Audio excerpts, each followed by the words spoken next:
is a great honor to be here. And I'm not going to come at you with scripture or heady talk about the nature of immigration and how it directly impacts our faith. I'll leave that to people a lot smarter than I am. What I'm going to tell you about is, as a Christian, how I approach the border and what I've experienced in dealing with the border and the fact that these are human beings. And if you leave this room with nothing else, I want you to understand the plight of human beings being used as political pawns by crass politicians in the false name of compassion. It is perhaps the most unchristian-like thing you could possibly do. And I'm going to take a side moment to point out that I'm going to have a lot to answer for on Judgment Day, I have no doubt. But what this society, what this country, the supposedly greatest and strongest and freest country in the history of the world, is doing to our children right now is going to beg the question on Judgment Day for a lot of Americans. Whether you're talking about transgender surgeries, whether you're talking about the full abandonment of our children generally, the masking of our kids in the corners in the name of a virus. We are killing our kids. We are killing our kids with these. Now, all of that is relevant because we are legitimately and actually killing kids on a daily basis with fentanyl poisonings and with human and sex trafficking. I have spent, dozens of days on the border as a member of Congress. And I have met with and spoke with, in my broken Spanish, hundreds, maybe over 1,000 individuals, where they're coming from, what are they doing, why are they doing what they're doing, including little children, including notably I think roughly 8-year-old little girl, beautiful little girl. I have a picture of her, I don't share it, but when we were down on the border, we had a phone number written on her arm. It was a South Carolina phone number, 843, I think.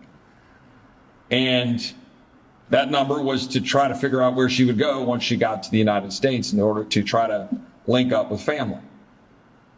And I talked to the young men who were in the group right behind her. Do you know what happened to that little girl? She was by herself. And one of the young men said, I found her in the middle of Mexico. I said, do you think she was abused? He goes, I know she was. She told me. I said, the little boy, he was probably 13 or 14, worked to try to take care of her and get her through the rest of the journey up to America. That's happening every day. How many in this room have seen the movie The Sound of Freedom? Raise your hand. About half. The other half of you should go see it. It's an extraordinary picture telling the story of what's actually happening to children around the world. And The Sound of Freedom, the title, without giving away the movie for those who haven't seen it, is freeing these children who, as we speak, eating a dinner in a Senate office building, are being held as sex slaves around the globe to fuel an appetite in this country that virtually every parent I know of every walk of faith feeds every day by empowering their kids with this. I have a friend who's a federal judge who was my office mate down the hall, right down here. A guy named Reed O'Connor. He's a federal judge in the Northern District of Texas. He and I were lawyers together on Senate Judiciary. Reed wrote an opinion 2 months ago in which he upward departed from the sentencing guidelines for 2 individuals who were employees of Mexican cartels who were holding a mother and a daughter hostage in a stash house in Fort Worth, Texas, holding ransom over the head of the father and husband here illegally in Baltimore, just up the road from here. He thought he had paid the $1,000 or $2,000 or $3,000 he needed to get himself and them here. And they were saying, pay $23,000 or we're going to rape your daughter. Fortunately, our law enforcement were able to bust that. We were able to arrest the individuals. And then the Department of Justice were going to give them, I think it was something like a 2-year penalty or something under the sentencing guidelines. And Reed departed. I don't know the yet result. I don't even know if they've had the hearing. He was so horrified. I'm glossing over the facts. He was so horrified by the facts of what he was seeing. That's happening every day. Just last night, 9,000 encounters on our southern border.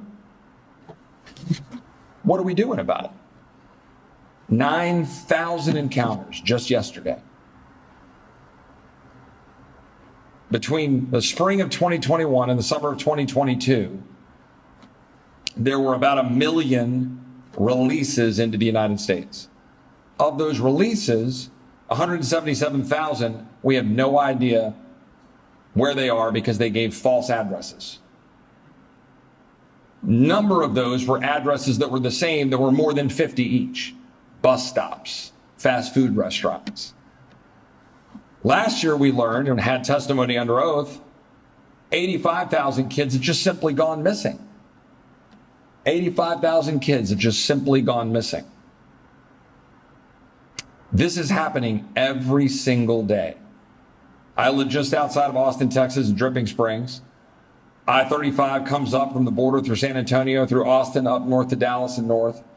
I-10 cuts through from Houston to San Antonio. I'm at the crossroads in San Antonio of I-10 and I-35. It is a hotspot of human and sex trafficking.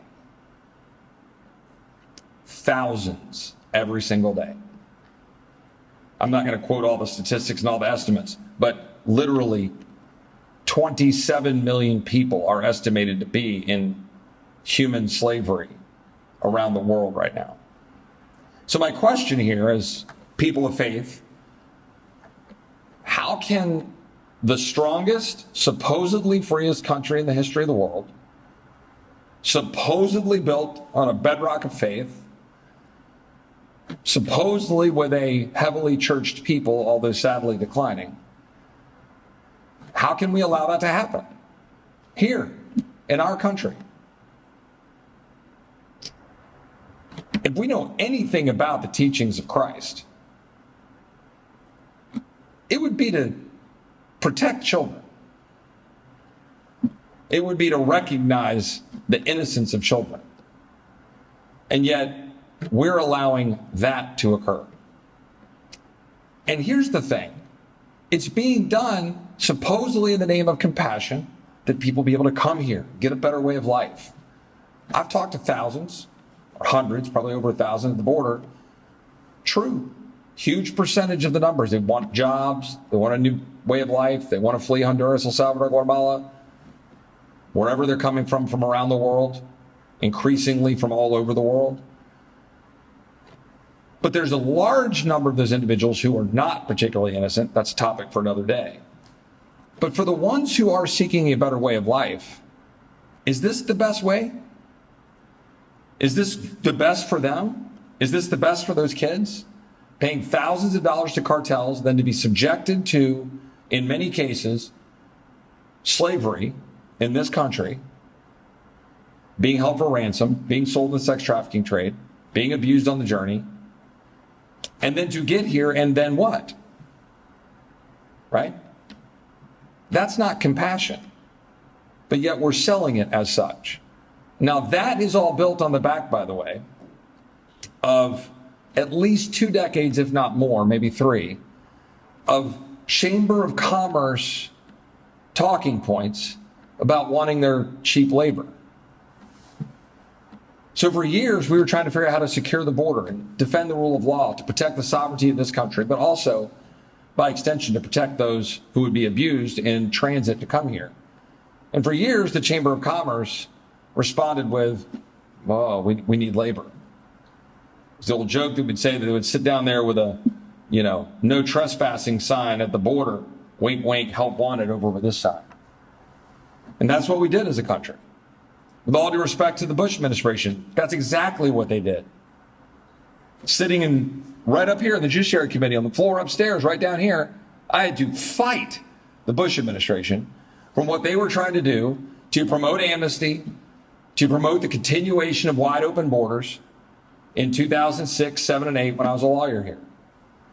Fast forward, we have a fight in 2013 when I was Senator Cruz's chief of staff. Again, the push was for amnesty, not for enforcement, and we never got border enforcement. Fast forward to President Trump, and he comes in on build the wall and enforce the border.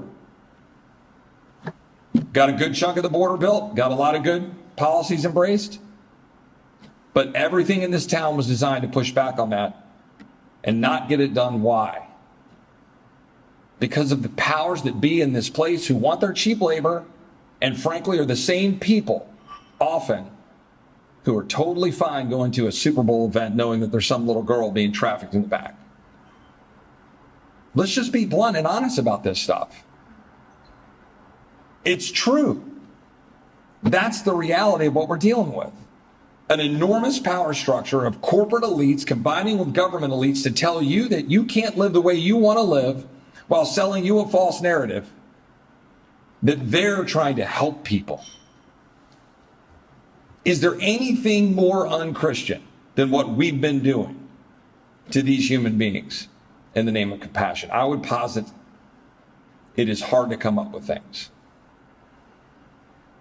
This is something that I think ought to be at the center of what we try to do to advance a policy that will change that. Put forward policies that are responsible. What sovereign nations do in defending the rule of law. It's actually better for us and the migrants and the people who seek to come here. It's better for the rest of the world. We should be exporting the rule of law through the Western Hemisphere rather than importing fentanyl and lawlessness and sex trafficking. We should be building a strong economic Western Hemisphere to push back on China rather than empowering the cartels to team up with China to have printing presses of fentanyl killing thousands of kids every single year. And we should start right now. When you all hear what's going to be happening in the next 3 weeks and everybody in this town is going around hand-wringing about shutdowns and all of that, just remember the question it's really simple. Are we going to continue to fund what I just described? I'm not going to. I'm not.